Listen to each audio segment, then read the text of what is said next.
Motivation is the experience of wanting something or wanting to avoid it. When we study how we get motivated to learn, develop, and succeed, we can identify two contrary forces, extrinsic and intrinsic ones.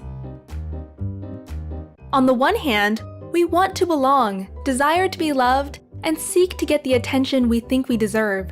We are motivated extrinsically by rewards in order to progress socially. On the other hand, we strive to explore things that are satisfying in themselves, disregarding rewards. We are motivated intrinsically by a natural curiosity which we follow because it feels right. The opinions of others don't matter. To understand why we probably need a good mix of both, let's imagine two 4-year-old children.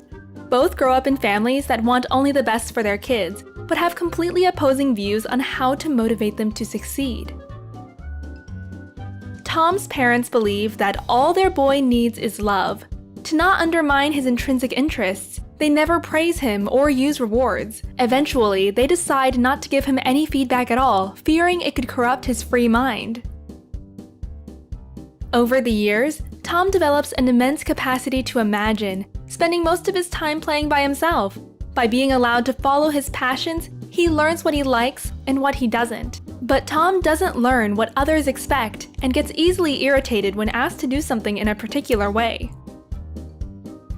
Mira's parents believe that their precious little girl needs clear rules about what's good and what's not.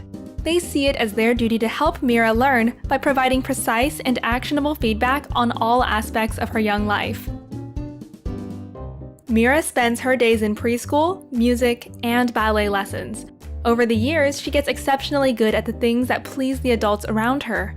However, since there is neither time to play nor to relax, she doesn't discover her own interests. Being alone bores her. At 14, Tom is independent and begins writing science fiction. He realizes that he isn't quite like his friends and spends most of his time at the library. When he shares his writing, others can't quite relate. At the same age, Mira is at the top of her class and has plenty of friends and admirers. She knows what is expected of her and makes sure to meet those expectations. Sometimes the pressure becomes unbearable, although that's her secret. By the day he turns 21, Tom has a unique perspective of the world. He is intelligent, but doesn't like to work for money and hence is always broke. He hates the idea of conforming to conventional norms and is annoyed if someone interferes with his creative expression. At this point, Tom knows a lot about himself, but doesn't connect well with others. To him, people seem to follow rules without questioning them, just like sheep. Integrating into the society is difficult at this point, and he begins to search for utopia. Mira makes it into a top medical school where she realizes she'll never be top of the class again. Once that place seems out of reach, her motivation drops and she wonders if medicine actually interests her. Since quitting is no option, she takes up a second major and runs for student council president. Soon, Mira will know everything about what others expect, but nothing about what she likes for herself.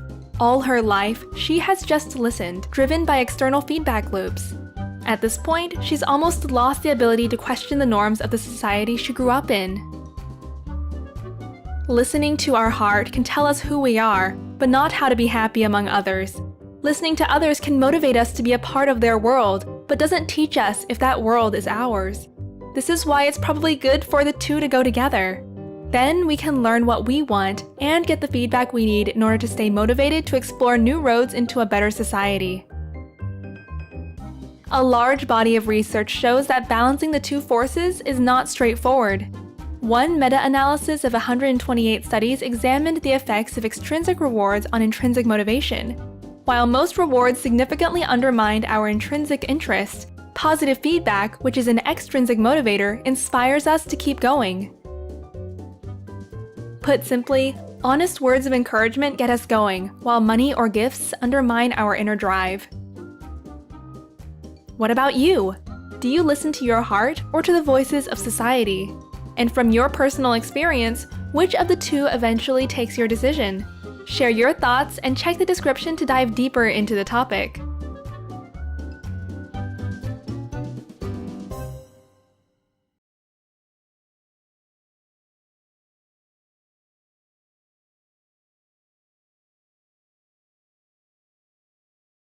Sprouts videos are published under the Creative Commons license. That means our videos are free and anyone can download, edit, and play them for personal use. And public schools, governments, and nonprofit organizations can also use them for training, online courses, or designing new curriculums. To help us stay independent and support our work, you can join our patrons and contribute. Just visit patreon.com/sprouts. Even $1 can make a difference.